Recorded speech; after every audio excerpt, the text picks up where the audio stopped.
Hey, what's up guys? In today's video, we're going to be going over some interesting PlayStation news. If you end up enjoying the video, drop it a like, and if you want to stay up to date on the latest PlayStation news, make sure you subscribe. So the first topic in the video is regarding Spider-Man 2 because, we haven't gotten an update on this game in over a year, and so a lot of fans are thinking like is this game delayed? Is it not coming out in 2023 anymore? And they actually gave us an update over on Twitter. So we're going to be reading from Push Square, and the headline reads, Marvel Spider-Man 2 making good progress, still on track for 2023. In all the enthusiast chatter about a potential PlayStation showcase to close out the year, the game being brought up the most is, understandably, Marvel Spider-Man 2.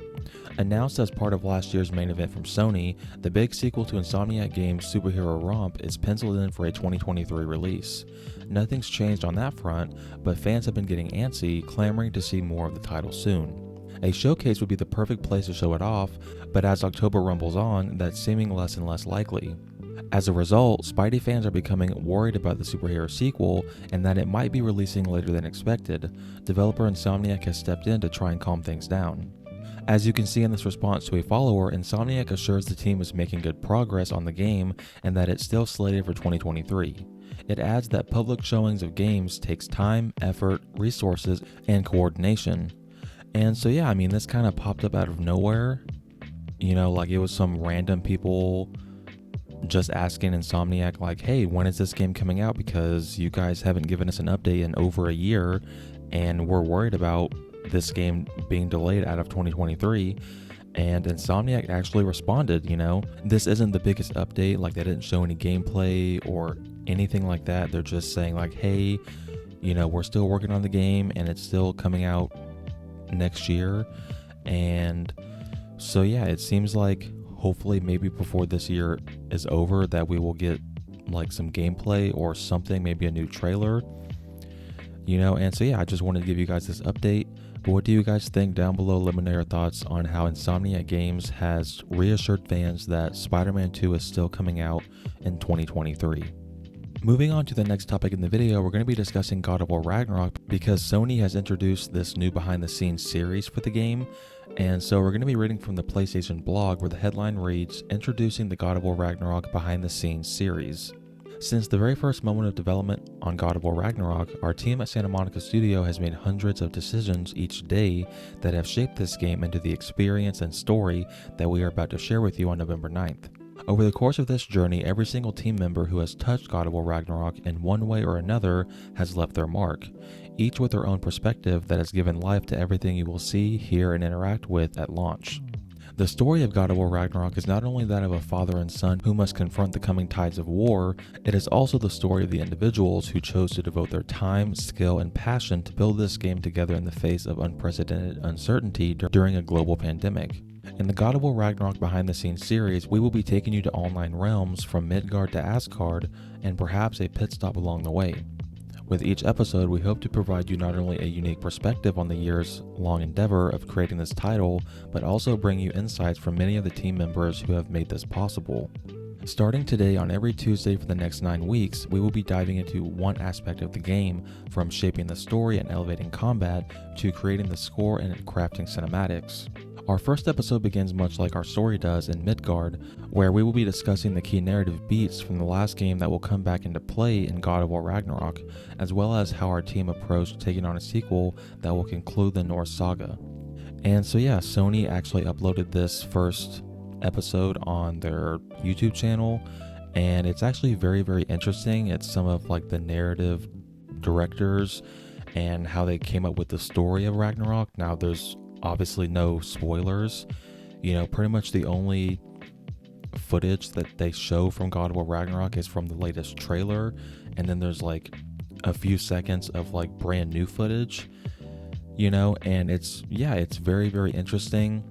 They also talk about how they really were struggling during the pandemic with like getting actors like on set to film, and sometimes they would have to use the same actors to fill in for other actors because they couldn't have too many people like in the same room at one time, and also they discussed how the actor for Atreus, like his voice aged and like he matured over like the pandemic, so they had to like go back and change his voice to make it like more realistic and to fit with the time jump. And also one of the guys talked about like why they chose to make God of War Ragnarok not to make God of War a trilogy but just 2 games. And they asked Cory Barlog, and Cory Barlog was like, yeah, just make it, like wrap up the Norse saga in the 2nd game and let's not make a 3rd game, which we already knew about that. Cory Barlog said that like a few months ago, and yeah, they showed a little bit behind the scenes of like the actors in the mocap suits and stuff like that. And so yeah, it was just a very interesting video to watch. And yeah, guys, we are just a few weeks away from this game launching, and it seems like on every Tuesday for the next 9 weeks, Sony's going to be dropping a new episode of behind the scenes of, I'm guessing, how they made this game. And so yeah, what do you guys think? Down below, let me know your thoughts on Sony introducing this new God of War Ragnarok behind the scenes series, and let me know if you are going to be checking out all 9 episodes. Moving on to the next topic in the video, we're going to be going over the Callisto Protocol because we actually have some very interesting news to talk about. And this is actually coming from Push Square, and the headline reads, "At least the Callisto Protocol will be 60 FPS. Frame rates are all anyone wants to talk about at the moment, so you'll likely be pleased to learn the Callisto Protocol won't be joining A Plague Tale Requiem and Gotham Knights and being locked to 30 frames per second. The upcoming survival horror game will ship with a performance mode running at 60 FPS, Striking Distance Studios has confirmed.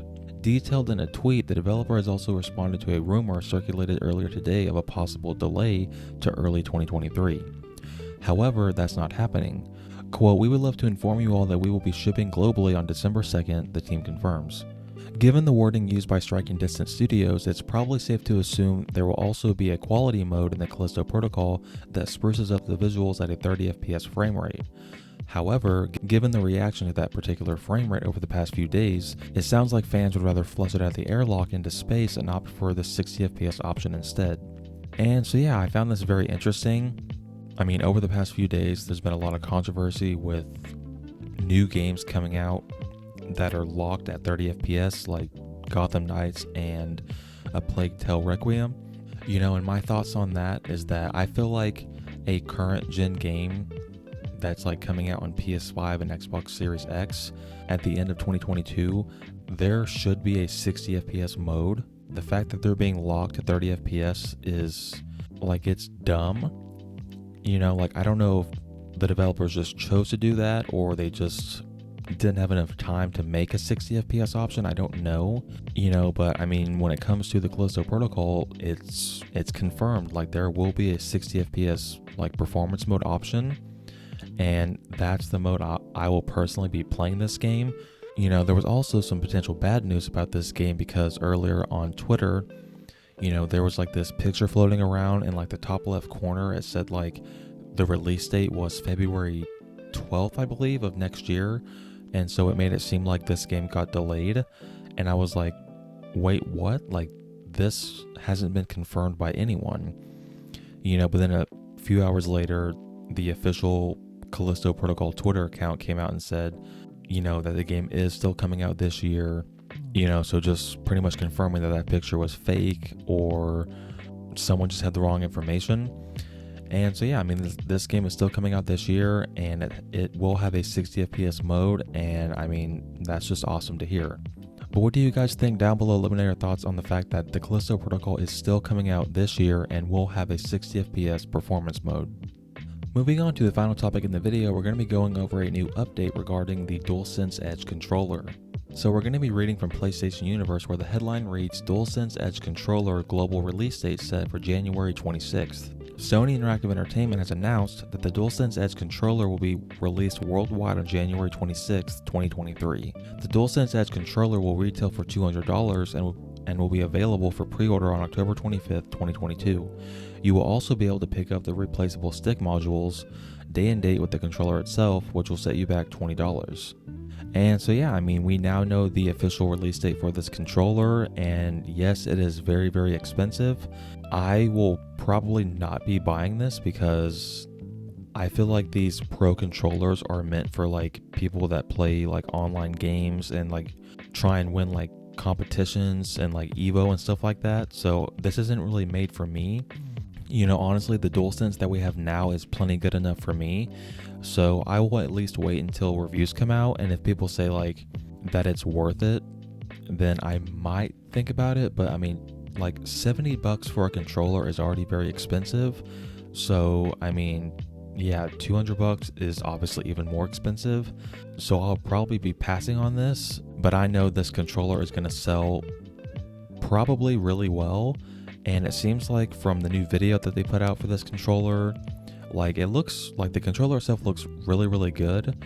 And it seems like the features that are there, like with the back buttons and all that stuff, like it seems like it's going to be worth it if like you're one of those certain types of gamers that would use it, but I just don't think it's for me. And so yeah, what do you guys think? Down below, let me know your thoughts on the fact that we now have a release date and a price for the PS5 Dualsense Edge controller. Thank you guys so much for watching this video. I really appreciate it. If you enjoyed it or found it informative, drop it a like and hit the subscribe button by turning on the post notification bell so you don't miss my next upload. Until next time, guys, take care.